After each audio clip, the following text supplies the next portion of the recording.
Hey y'all, it's Miss Coconut. How are you feeling? I hope you're doing well.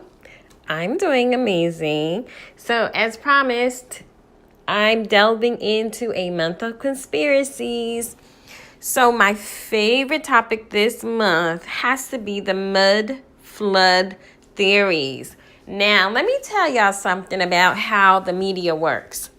When it comes to information, they definitely push out the information they want us to focus on, largely in part to educate us, but largely in part to instill fear in us, okay?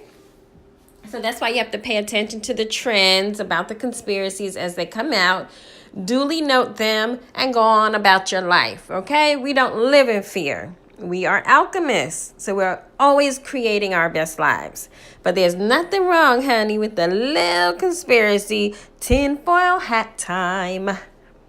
Okay, so the idea is that all over the world, Russia, which they're saying has a hidden civilization that's missing, y'all.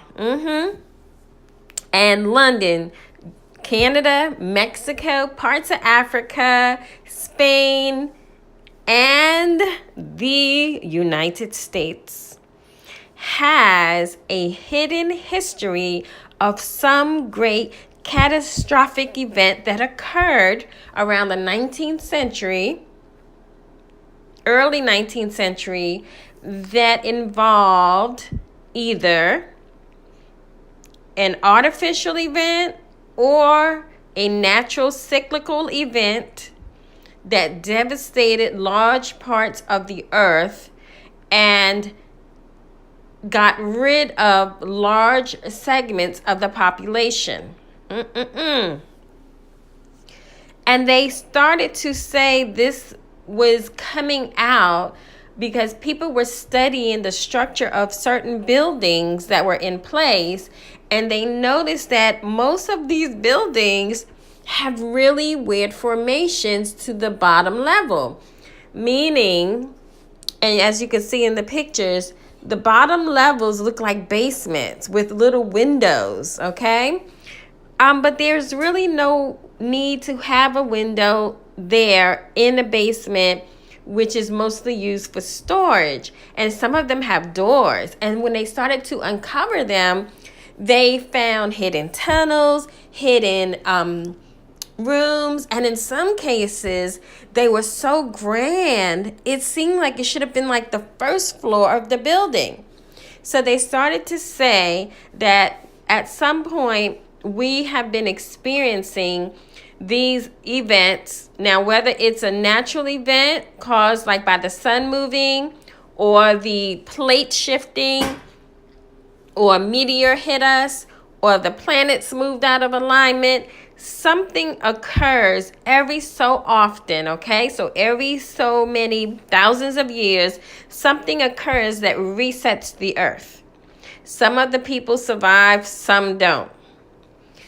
This is why they're saying they give us the alien story, because they don't want us to know that nature naturally resets. And what they do, whoever they is, the evil rulers, call them what y'all want, y'all.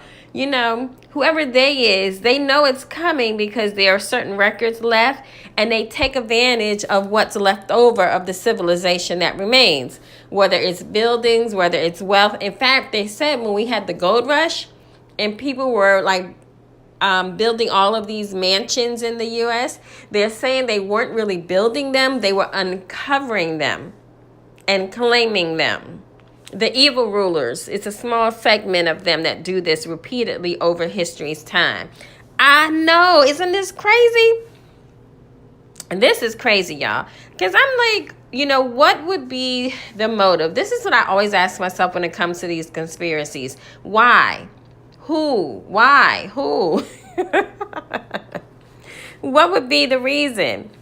They're saying that this is why in history, when you look at the pictures, when you look at the plans, you can't really find a lot of pictures or drawings that support the building of civilization around the 1800s going forward. I don't know, y'all. Tell me what you think. Do you think there's some truth to this latest conspiracy that's coming out? Why do you think the mud flood theory is being pushed?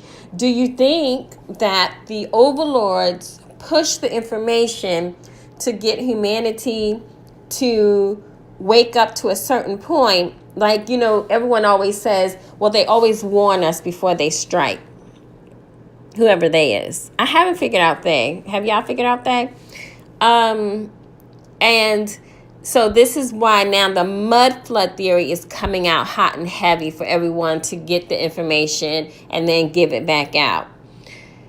So we don't know why they're pushing this mud flood. Some people, of course, are now debunking the mud flood theory. And once again, here we are, always with this balancing act that we have to do between what you pay attention to and what you allow to absorb your spirit. I'm really I love conspiracies. So whether I believe in them or not is really not my point. My point is just the knowledge. I like to know. And I like to tell the stories, but I don't necessarily care about them because they really, at the end of the day, don't make me or break me. Because, well, two things. With this wall that Trump wants to build, and whatever you think about the wall, whether you think the wall is going to be physical or spiritual, if they were somehow able to, say, build a wall around the United States,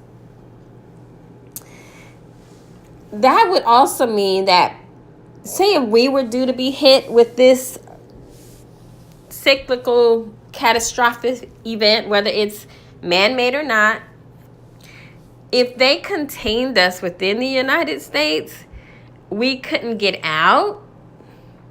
And it would say it would level all the cities and not many people survive except those that had access to the underground bunkers that can dig their way out. That would, in essence, leave a whole landmass to be claimed all over by these people. Certainly something to think about. Now, the second thing is, though, the reality is, if this event were coming up, say, whatever it is, say it's just nature. Say it's not even like an atomic bomb or whatever bomb they have out now. I don't know. I can't think about it right now. It's escaping me. But say it's nature. Say the sun is about to do something odd that it's been doing for thousands or millions of years, and it resets. Because that's what they call this theory. It's like the resetting of mankind. So they call them reset cities because the cities stand, even if they're partially buried, but the people disappear. And they're saying if you bother to look, you will find many cities that are like ghost cities, y'all. Because the people are gone, but the buildings are basically intact. But let's say something's coming down the pipeline and it's huge. We won't be able to go anywhere. But this is why they do tell you when the plates shift, it will, and this isn't even in the movies. They even have this like on a TV show. When the plates shift or whatever is coming, when it occurs, well, before it occurs, it would behoove most people to live more towards the south.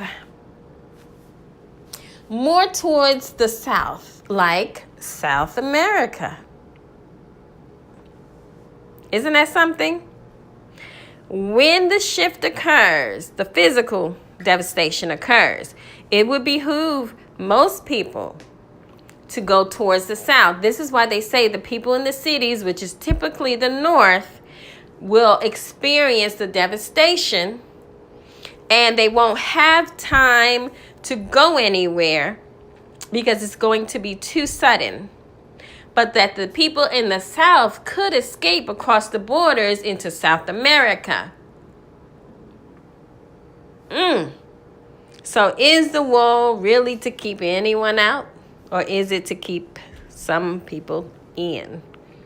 Of course, they could escape to Canada. So you can go for days with all of these theories, trying to figure them out, trying to live crazy. You may not want to pay your bills because you think it's happening tomorrow. Don't do that. What you should do is live your life. Do the very best you can with what you got. Enjoy the people that's in your life. And keep coming back to my channel because we're going to be discussing all this crazy stuff all month long. Thank you so much for listening. As always, Om Shri Brazi.